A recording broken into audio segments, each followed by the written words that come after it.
오늘 이 룻기서 4장인데요. 오늘 본문 여러분들이 주의 깊게 읽으셨으니까 아시겠지만 메인 팀은 기업을 묻는다, 기업 물을 자입니다. 그래서 그런 말이 여러 번 반복되고요. 기업을 물은다, 산다 이런 말들이 10번 이상 반복되고 있습니다. 룻기서 3장에 보면은 모압으로부터 온 그 과부, 젊은 과부였던 룻이 시어머니와 함께 아주 대담한 계획을 시행하고 있었죠. 그 계획은 바로 보아스와 결혼하기 위해서 보아스가 있는 그 눕는 곳에 가서 눕는 그와 같은 계획이었습니다.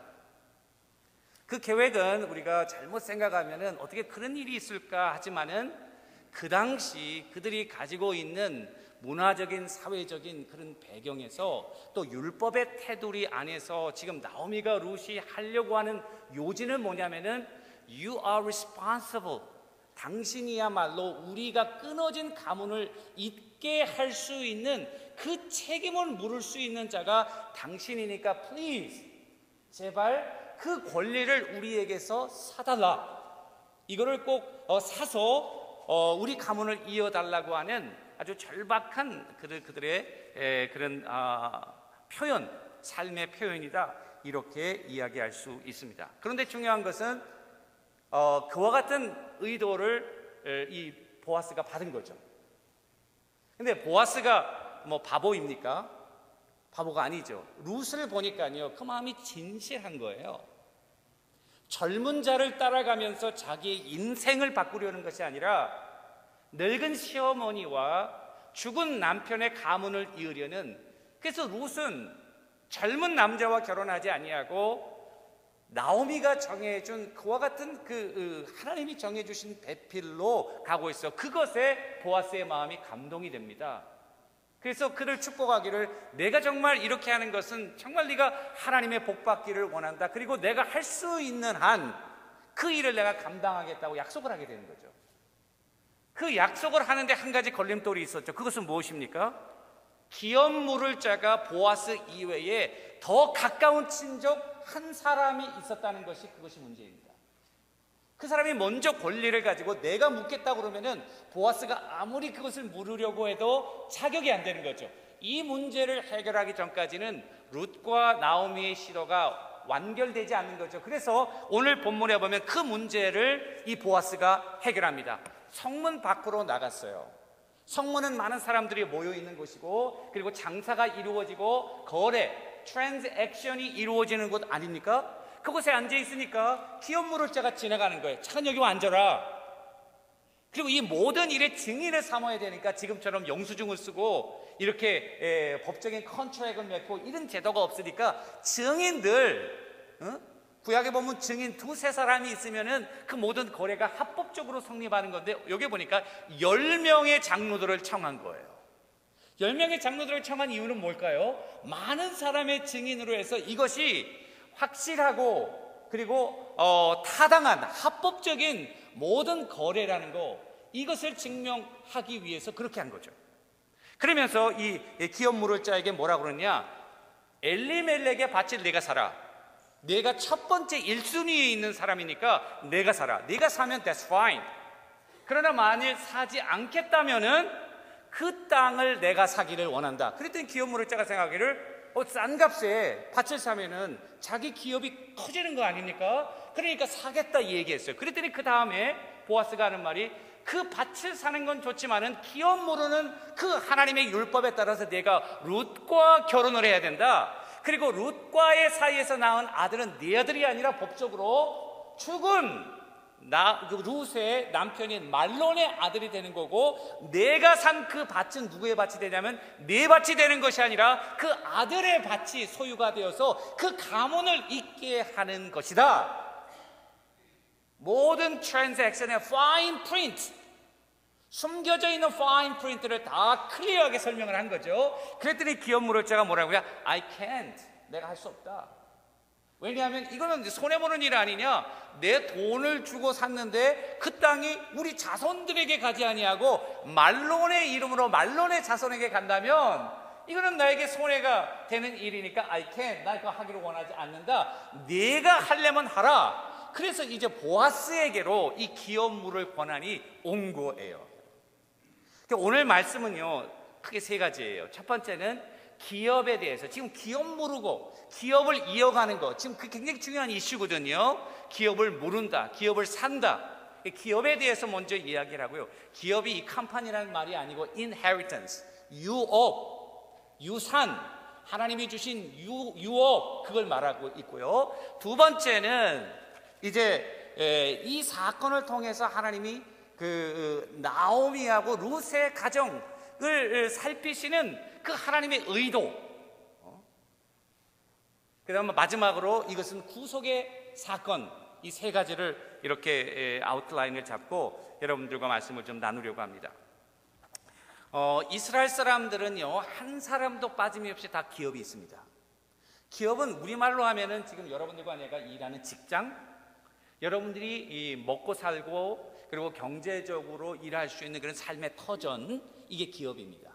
이스라엘의 기업은요, 물론 우리는 지금 테크놀로지가 발달하고 모든 사업이 분화가 되어서 뭐 연구도 하고 직장도 다니고 뭐 비즈니스도 하고 또 뭐 이런 여러 가지 있지만은 이 당시가 사사 시대니까 주전 한 1100년, 1200년. 그러면 지금으로 하면 3200년 전.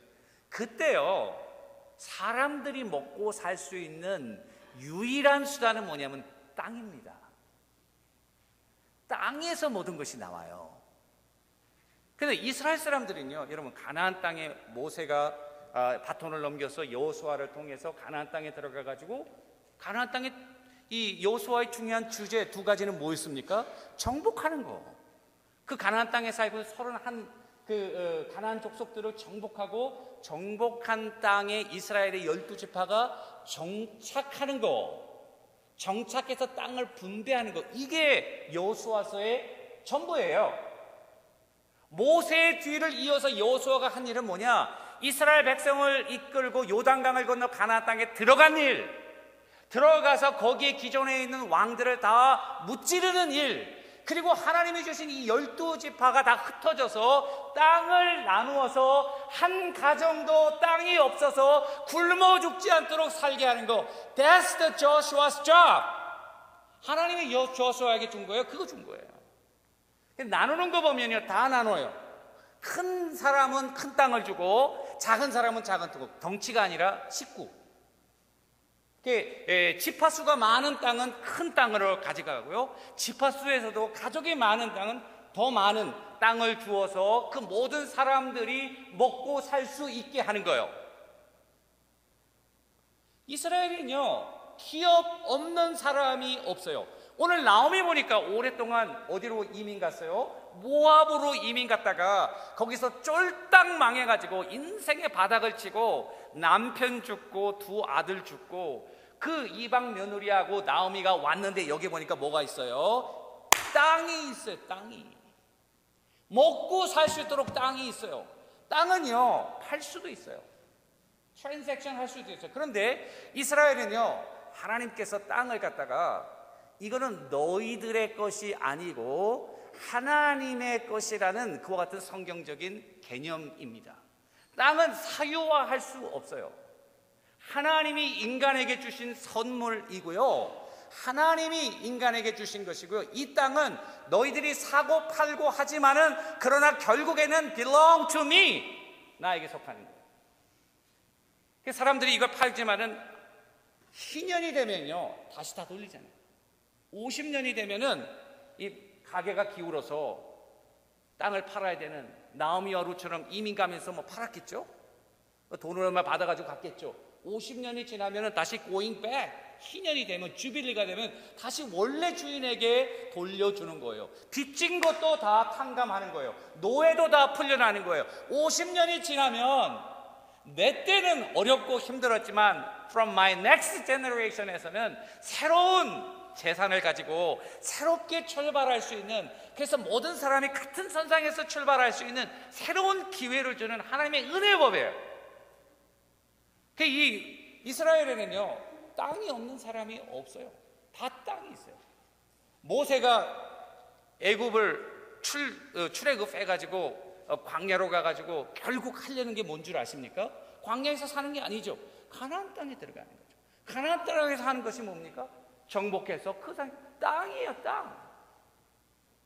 그러니까 이스라엘 사람들은요, 이 땅에 대한 생각이 아주 중요하게 자리 잡고 있습니다. 모든 하나님이 주신 것, 거기에서 농사를 짓고 거기에서 다 사는 거예요. 그런데요, 이 땅을 그래서 함부로 이렇게 누가 취하거나 또는 경계표를 옮겨요. 경계표라는 것은 땅의 경계선을 옮기거나, 이것을 성경에서는 아주 큰 죄로 정하고 있습니다. 아무도 땅을 못 뺏어요. 내 땅은 누가 못 뺏어요. 그 대표적인 예는 열왕기하에 보시면은 나봇의 포도원 사건이 나옵니다.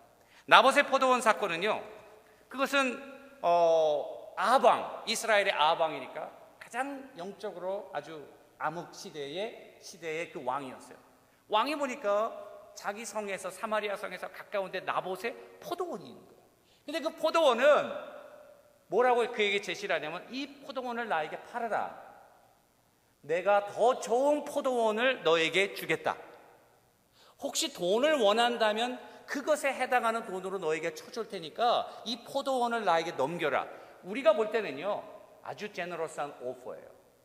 아무런 잘못이 없어요. 그런데 거기에 대해서 나봇이 뭐라고 이야기를 하냐면요, 여러분 성경에 보시면 나봇이 뭐라고 그러냐면은 3절에 열왕기상 21장입니다. 나봇이 아합에게 말하되 내 조상의 유업이 나오죠. 기업을 왕에게 주시기를 여호와께서 금하실지라. 하나님이 주신 것을 왕이 빼앗으면 안 되죠. 그 말하는 거예요. 그랬더니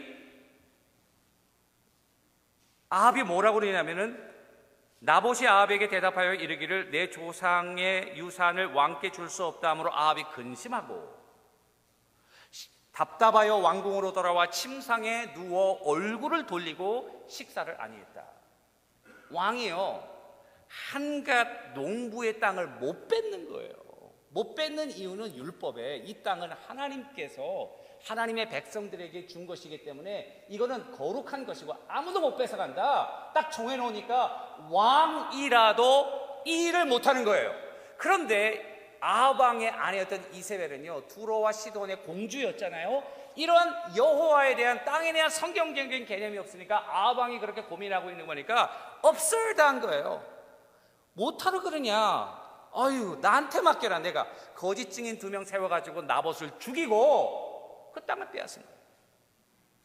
아주 쉬워. 이방에서 흔히 일어나는 일들, 왕이 권력해가지고 그 백성들을 탄압한 그와 같은 아주 대표적인 일이에요. 아무런 가책이 없이 그 일을 아주 쉽게 처리해가지고 그 땅을 빼앗아가지고 아합에게 주었어요.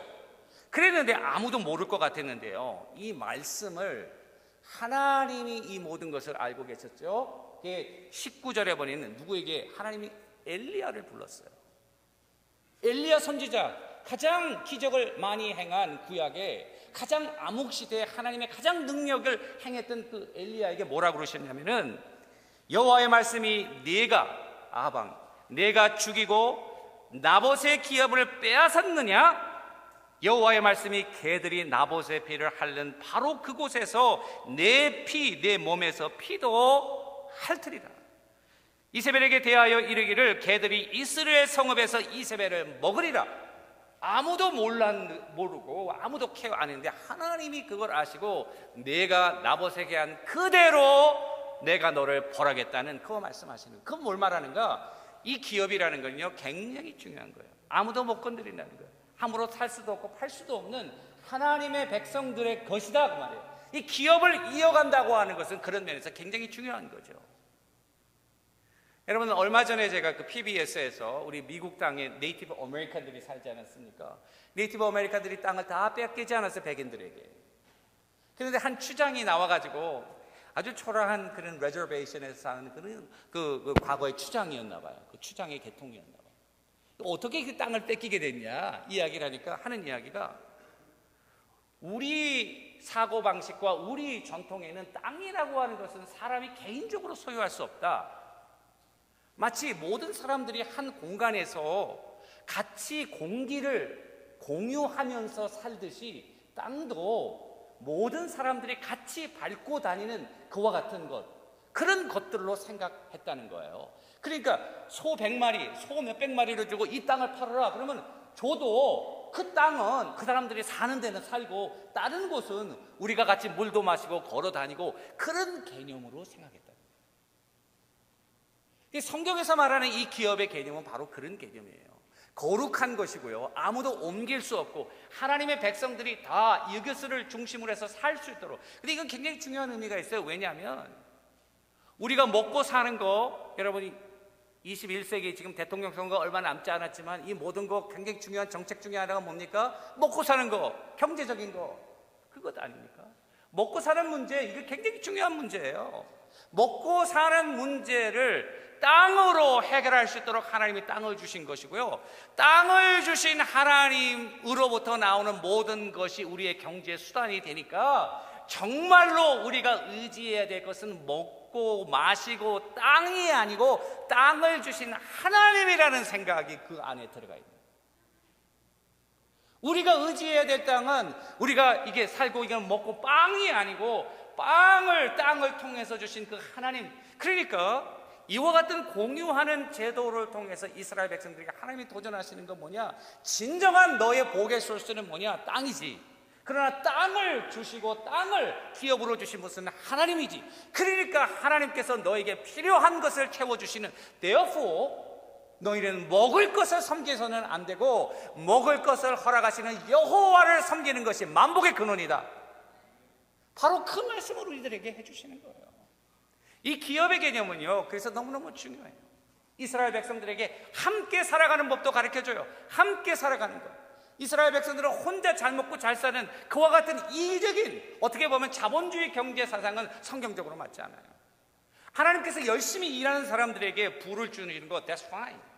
그것 성경은 장려하고, 칼빈도 그와 같은 운동을 통해서 자본주의 경제가 지금 성립되었죠. 그러나 한 사람이 모든 부를 다 독점하고 있는 것에 대해서는 성경은 warning, 경계하고 있어요. 이스라엘법에는요, 가난한 사람도 가난하지만은 어깨를 펴고 하나님의 목적과 하나님의 그런 사명을 가지고 보람 있게 살아가서 우리가 다 함께 살아가자. 너는 조금 많이 가지고 살아가고 나는 조금 적게 가지고 살아가지만, 그러나 우리는 모두 하나님의 백성이니까 함께 어깨를 맞대고 함께 웃으면서 함께 도와가며 함께 울며 손잡고 같이 가는. 이스라엘 사람들은 지금도요, 자기의 동포들을 brothers and sisters, 형제 자매로 표현합니다. 우리가 비치우드에 지금 주이시 커뮤니티들이 많이 살고 있는 거 맞죠? 나는 유대인들이 못 사는 건 못 봤어요.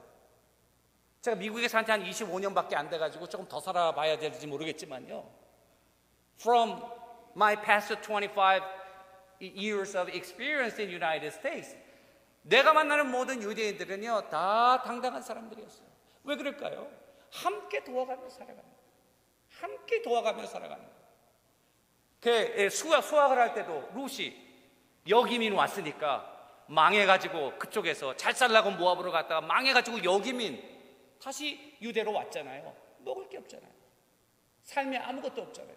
그러니까 한 곳에 남겨놓고 그 남겨놓은 곳에는 아무나 와서 어렵고 힘든 사람이 잠시 등을 기댈 수 있는, 잠시 등을 기대고 조금 앉아서 쉴 수 있는 그와 같은 여유와 공백을 허락해 주는 게, 이게 하나님의 법이에요.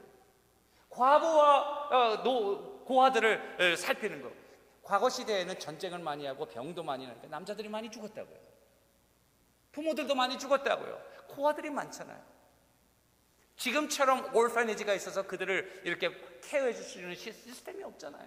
그러니까 고아들을 하나님이 시편에 보시면은 나는 고아의 아버지다. 주님이 뭐라고 그랬냐? 고아를 건드리는 거는 아버지인 나를 건드리는 거다.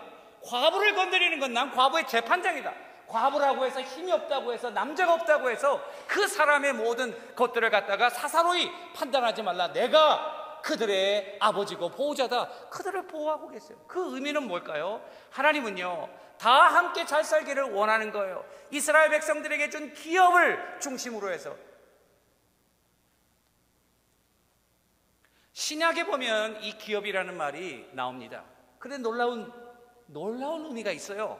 기업이요, 신약에서는 뭐냐? inheritance, 하나님이 주신 유업. 갈라디아서나 에베소나 베드로전서 1장, 베드로전서 1장, 에베소서 1장, 갈라디아서 3장 보시면 유업은요, 하나님이 우리에게 유업의 보증으로 성령을 주셨다.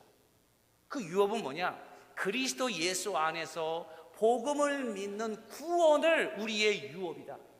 그러니까 구약의 땅은요, 신약에 살고 있는 여러분들과 나는 뭐를 상징하고 있냐면은 구원을 상징하고 있는 거예요. 이스라엘 백성들에게 땅을 주시면서 장차 그리스도를 통해서 우리들에게 주실 구원을 생각하면서 땅의 개념을 이스라엘 백성들에게 준 거예요.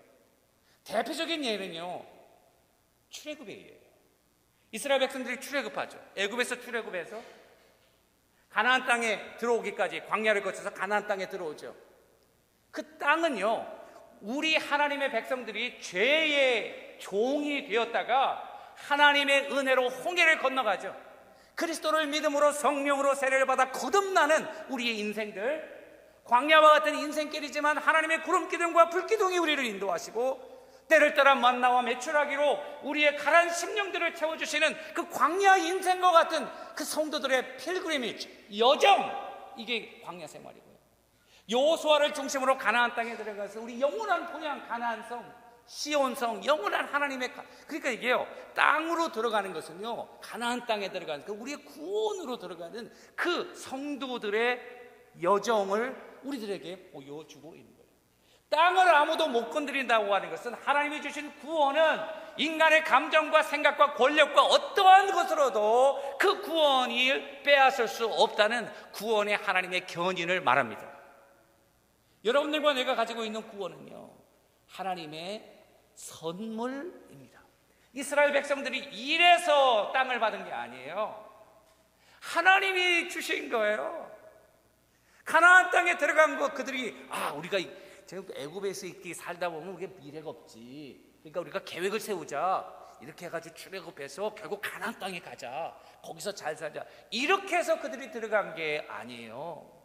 그들은 그런 생각조차도 할 수 없는 그런 열악한 가운데서 살았는데 하나님께서 이스라엘 백성들을 아브라함과 오래전에 뭘 맺었어요? 언약을 맺었잖아요. 언약을 맺은데 언약의 그 내용들은 뭡니까? 너에게 큰 민족을 주겠다. 너는 복의 근원이 되게 하겠다. 너에게 땅을 주겠다. 이 세 가지거든요.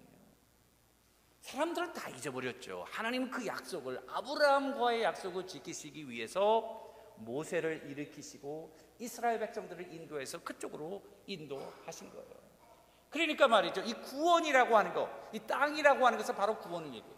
또 한 가지, 신명기 34장에 보면은 모세가 죽는 장면이 나오는데 그 죽는 장소가 느보산입니다. 느보산은요, 여러분 지도를 보시면 제 방에 가면은 3D 지도가 있어요. 높은 산입니다. 그리고 밑이 계곡이고요, 요단강이 흐르고 그 바로 넘어가 가나안 땅입니다. 여리고성이 보여요. 그런데 그 성경에 보면요, 모세의 눈이 쇠하지 않았다. 120살이 되었는데요. 여러분들 몇 세가 되었는지 모르겠어요. 여러분들 눈 많이 쇠하셨죠? 저도 only 55. 벌써 눈은 이게 다 뭐 돋보기에다가 뭐 양쪽 바이포칼에 지금 난리가 났습니다. 온몸은요. 근데 모세는요, 눈이 쇠하지 않았다. 그런데 하나님이 뭐라 그러냐?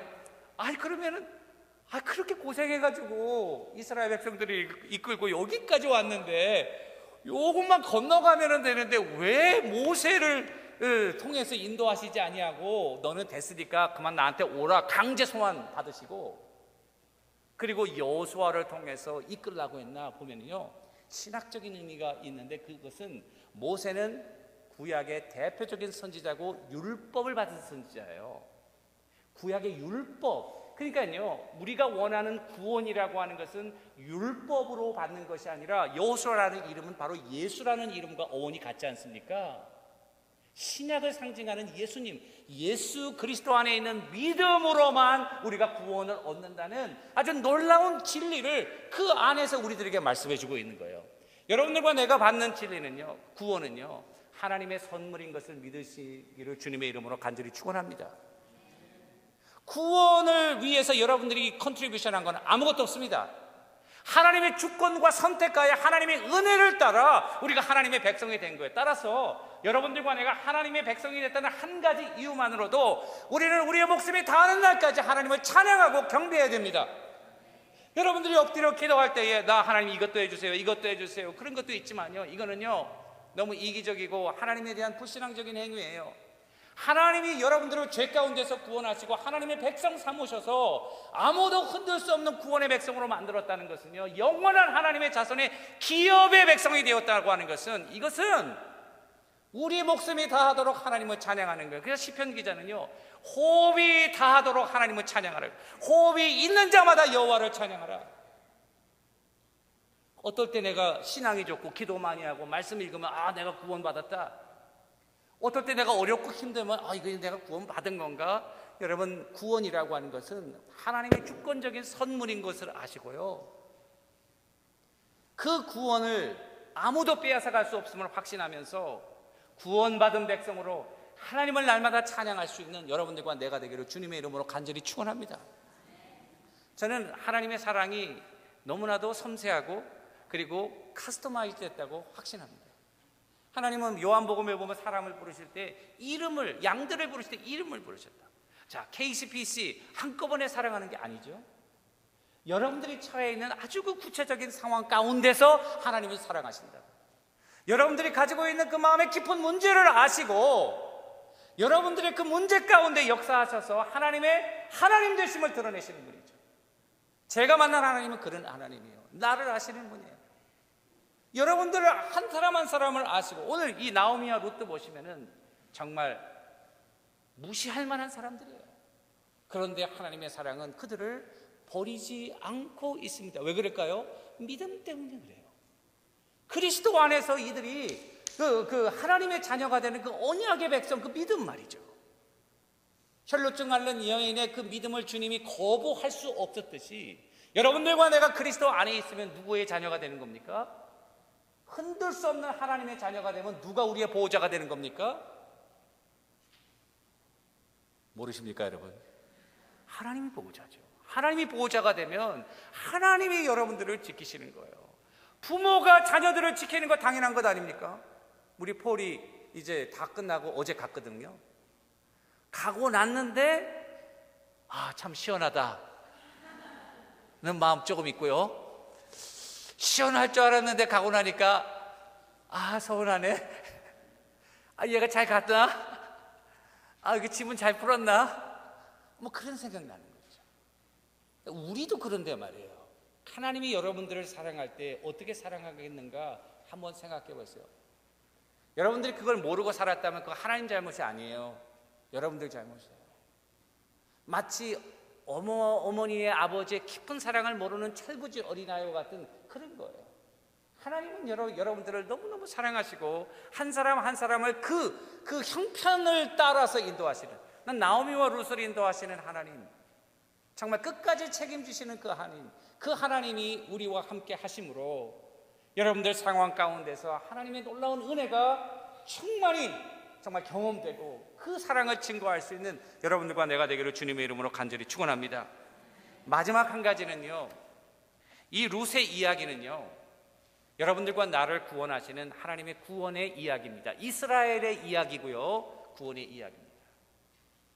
룻과 나오미가 비참한 현실은요, 이스라엘이 사사시대에 겪었던 우상숭배의 단적인 현실입니다.